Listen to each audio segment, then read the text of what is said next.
Hello friends, నేను మీ ఇన్నమ్మ. మీరిప్పుడు వినబోతున్నది doctor G Suresh Babu గారి కథ చూపులు కలిసిన శుభవేళ.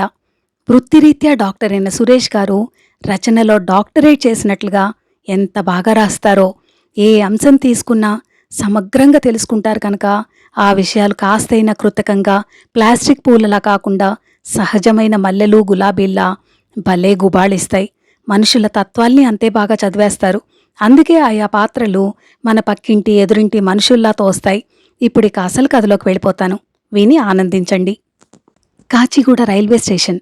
ఆ రోజు వసంత పంచమి కూడాను. బాసర మీదుగా వెళ్లే నాందేడ్ ఎక్స్ప్రెస్ బయలుదేరటానికి సిద్ధంగా ఉంది. బోల్డంత రద్దీ వల్ల ప్రయాణికులు ఇంకా టికెట్ క్యూలోనే ఉండిపోయారు. జగన్నాథు శేషమ్మ దంపతులు తమ పిల్లలు రఘునాథ్ అనితలతో రైలెక్కి ఎలాగోలా సీట్లు సంపాదించారు. పిల్లలంటే చిన్నపిల్లలేం కాదు. రఘు ఆల్రెడీ పెళ్లికి రెడీగా ఉన్నాడు. అనిత ఇంజనీరింగ్ చదువుతోంది.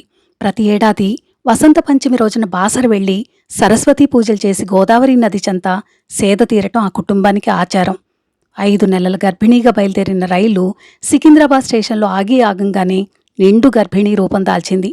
నిల్చోటానికి కూడా చోటు లేని ఆ కంపార్ట్మెంట్లోకి హ్యాండ్ బ్యాగ్తో అలవోకగా మెలికలు తిరుగుతూ ఒక మెరుపు తీగలాంటి అమ్మాయి వచ్చి జగన్నాథ్ ఎదురు సీట్లో ఉన్నావిడ పద్మాసనం విప్పదీసి బెత్తెడు జాగా సృష్టించి అందులో కూర్చుంటూ ఒడుపుగా నడుముతో తోసి జానెడు జాగాలో పాగా వేసింది. మీకేమైనా ఇబ్బందిగా ఉంటే చెప్పండాంటీ, నిలబడతా, నేను పర్వాలేదు అందా మెరుపుతీగ తన సమ్మోహనమైన చిరునవ్వు సంధిస్తూ. అబ్బే పర్లేదమ్మా, అడ్జస్ట్ అవుదాంలే అందా పద్మాసనం పంకజం సీటును ఇంకొక అంగుళం త్యాగం చేస్తూ. జగన్నాథ్ కుటుంబం అంతా ఆ అమ్మాయినే గమనిస్తోంది. ఫేస్ వాల్యూ మరి, ఈజీగా పనులవుతాయి గోణిగింది అనిత వాళ్ల నాన్న చెవిలో. రైలు వేగం పుంజుకుంటున్న కొద్దీ జనాల కడుపుల్లో ఆకలి పురివిప్పుకుంటోంది. శేషమ్మ సంచిలోంచి మినపగారెలు పులిహోర పొట్లాలు తీసి కాగితం ప్లేటుల్లోకి సర్ది అనితకి ఇస్తుండగా అనిత వాళ్ల నాన్న అన్నయ్యలకు ఇచ్చింది. ఎదురు సీట్లో ఆకలిగా తమకేసే చూస్తున్న ఆ అమ్మాయి వంక తదేకంగా చూసింది Anitha. Hi, I'm Radha, nice meeting you పరిచయం చేసుకుందా అమ్మాయి. అనిత నవ్వి తన వాళ్లందర్నీ పరిచయం చేసింది. పులిహోర వడల ప్లేట్ ఒకటి రాధకి కూడా తినమనిచ్చింది. టిఫిన్ తెచ్చుకోవటం మర్చిపోయా, ఆకలి అలారం కొడుతోంది లోపల. పొద్దున్న అలారం మోగంగానే లేచుంటే కనీసం బ్రెడ్ అయినా తెచ్చుకుని ఉండేదాన్ని. బాగా లేట్ అయిపోయింది అంది రాధ నొచ్చుకున్నట్లుగా. ఏం పర్లేదమ్మాయి, బాసర వెళ్లేదాకా తినగలిగేంత పులిహోరుంది మా దగ్గర, డోంట్ వర్రీ అభయమిచ్చింది శేషమ్మ. థ్యాంక్యూ ఆంటీ, దేవుడి దయవల్ల మీరు దొరికారు నాకు అంది రాధ చిరునవ్వు ప్రసరిస్తూ. కాసేపట్లో కంపార్ట్మెంట్ అంతా రెస్టారెంట్లాగా మారిపోయింది. ఎటు చూసినా జనాలు ఏదో ఒకటి తింటూ కనిపించారు రాధకి. ఇది కంపార్ట్మెంటా రెస్టారెంటా అంది రాధ జగన్నాథ్ వంక చూస్తూ. జగన్నాథ్ పక్కున నవ్వేయడంతో నములుతున్న వడ బయటకొచ్చి గొంతు పొరబోయింది. సారీ అంకుల్ అంది రాధ. పర్లేదని తలమీద చిన్నగా కొట్టుకుని గుడ్ జోక్ అన్నాడు జగన్నాథ్ నీళ్ల బాటిల్ అందిపుచ్చుకుంటూ. అనిత తన హ్యాండ్ బ్యాగ్లోంచి టిష్యూ పేపర్లు తీసి అందరికీ ఇచ్చింది. రాధ తన చేతివేళ్లు తుడుచుకుని టిష్యూని కిటికీలోంచి బయటకు తోసేసింది. రాధ తుడుచుకోకుండా వదిలేసిన నూనె అంటిన పెదాల్ని నిర్మోహమాటంగా చూస్తున్నాడు రఘు. రైలు వేగంగా దూసుకెళ్తోంది. జనాలంతా ఎవరి గోలలో వాళ్లున్నారు. రఘు తన ఫోన్లో వాట్సాప్ చూసుకుంటూ ఫ్రెండ్స్తో చాట్ చేస్తున్నాడు. కత్తిలాంటి అమ్మాయి రైల్లో నా ఎదురుగా. పేరేంట్రా? రాధ. ఫోటో పెట్టరా, మేం కూడా చూస్తాం. క్లిక్ చేస్తే బాగోదురా బాబు, నా పక్కన అనిత అనబడే దెయ్యం ఉంది. దానికి స్మైలీ తీస్తేనే స్మెల్ వస్తుంది. ఇక ఫోటో తీశానంటే చంపేస్తుంది. ఏదో ఒకటి చేసి బాసర వెళ్లేలోగా పిక్ తీయి. సర్లేరా, చూద్దాం, బై, సిగ్నల్స్ అందట్లేదు, ఉంటా. ఫోన్ ఆపేసి తల ఎత్తి రాధ వైపు చూశాడు రఘు. రాధ కవర్లోంచి విడిమల్లెపూలు తీసి దారంతో అల్లటం మొదలుపెట్టింది. ఉన్నట్టుండి ఆ మల్లెలు తమ వాసనని గుప్పు గుప్పు మనిపించాయి. బ్రేక్ఫాస్ట్ మర్చిపోయారు గాని మల్లెపూల కవర్ మాత్రం మర్చిపోలేదు మీరు అంది అనిత టీజింగ్గా రాధని ఉద్దేశించి. ఓ, ఈ కవరు అమ్మ నిన్న రాత్రే నా బ్యాగ్లో పెట్టింది. మా ఇంట్లో జనవరి నుంచే మల్లెలు పూస్తాయి. ఆ సువాసనంటే నేను పడి చచ్చిపోతాను. అవి ఎప్పుడెప్పుడు పూస్తాయని ఎదురుచూస్తూ కూర్చుంటాను. నా ఎదురుచూపులకే జల్దీగా పూస్తాయని నాన్న అంటుంటారు చెప్పి శేషమ్మ వైపు చూసి కళ్లతోనే నవ్వింది రాధ. అరే, నీకు పూలు అల్లటం కూడా వచ్చా? ఈ కాలం ఆడపిల్లలకి పూలతో పరిచయమే తక్కువ. నిన్ను చూస్తే మాత్రం ముచ్చటేస్తోందమ్మా అంది శేషమ్మ. నాక్కూడా వచ్చుగా కొంచెం కొంచెం, కానీ మా అమ్మకి నన్ను చూస్తే మాత్రం ముచ్చెమటలు పోస్తాయి తప్ప ఎన్నడూ ముచ్చటెయ్యదు అంది అనిత మూతి తిప్పుతూ. అమ్మా నాన్నలకి ఎదిగిన ఆడపిల్లల గురించి ఆలోచిస్తుంటే ముచ్చెమట్లు పోయిక ఏం పోస్తాయి? ఏ ఇంటికి కోడలవుతుందో, ఏ అయ్య చేతిలో పెట్టాలో అని ఒకటే బెంగ కదా అందుకున్నాడు జగన్నాథ్ తన భార్యకు సపోర్టుగా.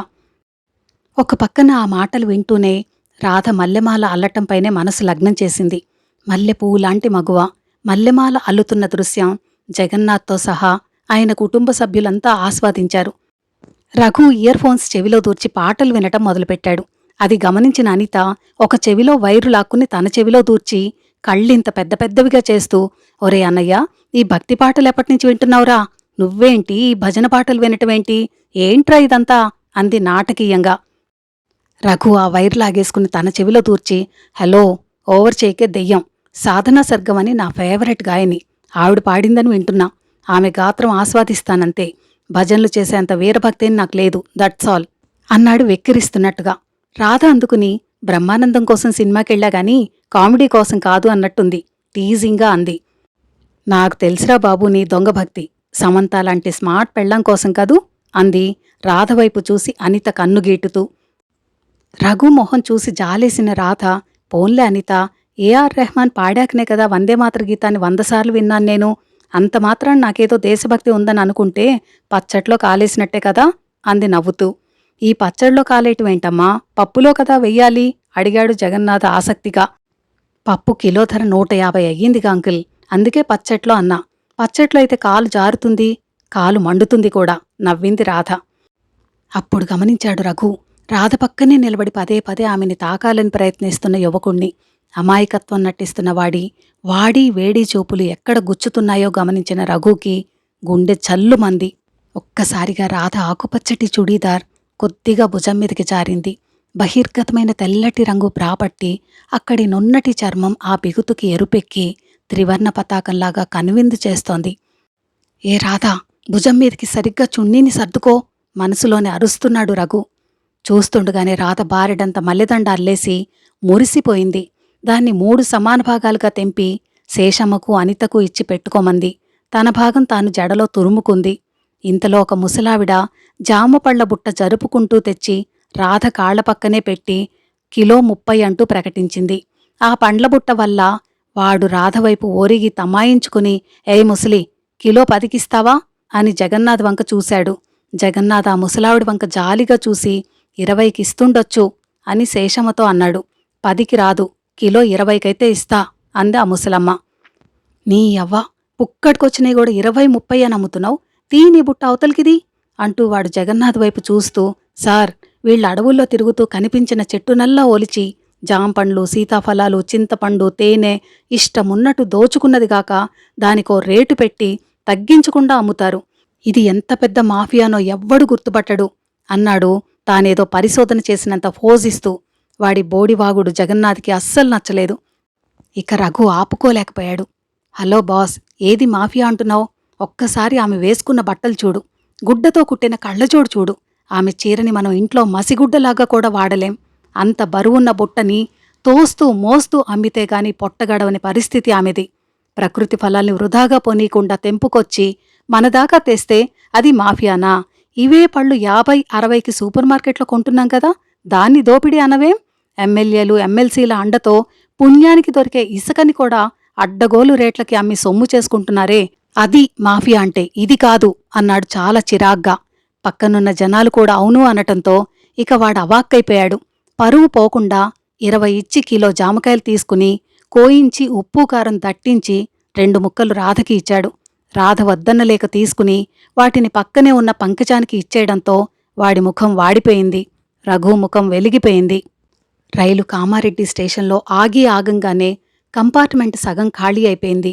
ఉన్నవారంతా కాళ్లు జాపుకుని కూర్చునేంత జాగా దొరికింది. ఇక తగలటం ఆపేసి వాడు దూరంగా వెళ్లి కిటికీ సీట్లో సెటిలైపోయాడు. రఘు మనసు గెంతులేయటాన్ని కళ్లతోనే పసిగట్టిన రాధ లోలోపలే నవ్వుకుంది. ఆమె నవ్వుకుంటున్నట్లు రఘు కూడా పసిగట్టగలిగాడు. అనిత కొన్ని జాంపళ్లు కడిగి తీసుకొచ్చి రాధకు ఇచ్చింది. రాధ వాటిని కొరుకుతుండగా జగన్నాథ్ చర్చ ప్రారంభించాడు. సిటీలో ఎక్కడుంటారమ్మా మీరు? నాన్నగారు ఏం చేస్తుంటారు అడిగాడాయన. మలక్పేట్ అంకుల్, నాన్నగారేవో కాంట్రాక్ట్లు అవి చేస్తుంటారు చెప్పింది రాధ. మీరేం చేస్తున్నారు ఇంతకీ? స్టూడెంటా జాబా? అడిగాడు రఘు చనువు తీసుకుంటూ. ఎంసీఏ ఫస్ట్ ఇయర్ అండి. బీటెక్ అయిపోయాక సంవత్సరం పాటు ఇన్ఫోసిస్లో జాబ్ చేశాను. ఆ జాబ్ కాస్త పోయింది. ఇంకా చదివితే ఇంకా మంచి జాబ్ వస్తుందని. అదేంటి, మిమ్మల్ని జాబ్లోంచి తీసేంత ధైర్యం ఎవరికుంటుంది? ఐ మీన్ ఎట్లా? ఆసక్తిగా ప్రశ్నించాడు రఘు. రాధ వెంటనే సమాధానం చెప్పకుండా అనిత వంక శేషమ్మ వంక చూసింది. జగన్నాథ్కి కూడా తెలుసుకోవాలనిపించింది. చెప్పమ్మా అని అడగటంతో ఇక చెప్పసాగింది రాధ. నేనక్కడ జాబ్ చేస్తుండగా నా సీనియర్తో నాకు పెళ్లి ఫిక్స్ అయింది. ఎంగేజ్మెంట్ కూడా జరిగింది. మా నాన్న ఆ ఎంగేజ్మెంట్ని రిసెప్షన్ అంత గ్రాండ్గా చేశారు. అతనితో సినిమాలకు, రెస్టారెంట్లకు, డిన్నర్లకు వెళ్ళమని ఇంట్లోనే ప్రోత్సహించారు. కానీ అతనికి ఒకరోజు బైక్ యాక్సిడెంట్ జరిగింది. కాళ్ళు చేతులు ఫ్రాక్చర్ అయ్యాయి. ఉన్నట్టుండి అపశకునం, దరిద్రం అంటూ అబ్బాయి తరపు వాళ్ళు మా సంబంధం క్యాన్సిల్ చేసుకున్నారు. అతనికి వేరే పెళ్లి చేశారు. దాంతో నేను డిప్రెషన్లోకి వెళ్ళాను. జాబ్ మీద శ్రద్ధ చూపించలేకపోయాను. నా పెర్ఫార్మెన్స్ నచ్చకపోవటంతో అసలే ప్రొబేషనరీ పీరియడ్లో ఉన్నందువల్ల రిజైన్ చేయమన్నారు. చేసేశాను అంటూ చెప్పింది రాధ. మరి ఇంకో సంబంధం చూసి పెళ్లి చేసుకోవచ్చు కదమ్మా. నీ ముఖవర్చస్సుకి సంబంధాలు క్యూ కడతాయి అంది శేషమ్మ. రఘుకి మనసంతా అయోమయంగా అయింది. అనిత రాధ మోకాలిపై ఓదార్పుగా తట్టింది. క్యూనా? అదేం లేదాంటీ. సంబంధాలు రావటమే మానేశాయి. మా నాన్న ఆల్రెడీ సగం పెళ్లి చేసేశాడు కదా, అందుకే. ఎంగేజ్మెంట్ క్యాన్సిల్ అయ్యింది. అబ్బాయికి ప్రమాదం జరిగింది. ఇలాంటి ప్రచారం జరగటంతో వచ్చిన సంబంధాలన్నీ వెనుతిరిగిపోతున్నాయి.